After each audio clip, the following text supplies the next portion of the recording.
Pascalia Marina. Di sini saya akan menjelaskan mengenai isi pokok laporan hasil observasi. Baik, yang pertama, pengertian laporan hasil observasi. Secara umum, observasi adalah suatu kegiatan yang dilakukan untuk mengamati suatu objek secara rinci dan detail. Yang kedua, tujuan laporan hasil observasi, yaitu menyajikan informasi kepada pembaca mengenai sebuah kasus, fenomena, atau tragedi berdasarkan fakta yang terjadi. Selanjutnya, yang ketiga, ciri-ciri laporan hasil observasi. Yang pertama, faktual. Laporan hasil observasi harus disusun berdasarkan keadaan sesungguhnya yang dapat dilihat dan diamati sesuai dalam isi laporan observasi. Yang kedua, objektif.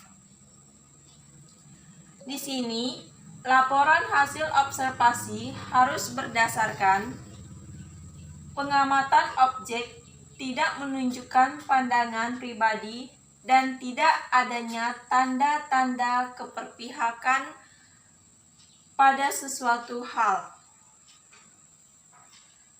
Yang ketiga, secara umum, yaitu topik bersifat umum, di mana isi dan laporan adalah sesuatu yang sudah diketahui oleh masyarakat luas. Yang keempat, spesifik. Spesifik berfokus pada suatu masalah atau pembahasan tanpa adanya tambahan pembahasan yang tidak terkait. Yang keempat, struktur laporan hasil observasi. Di sini, struktur dibagi menjadi 3. Yang pertama, definisi umum. Yang kedua, deskripsi bagian atau isi. Yang ketiga, deskripsi manfaat. Baik, yang pertama, definisi umum adalah pembahasan yang harus memiliki gambaran umum yang membuat informasi tentang objek observasi,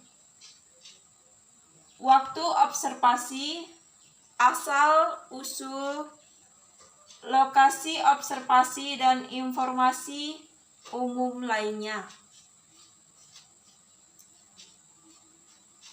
Yang kedua, definisi bagian atau isi,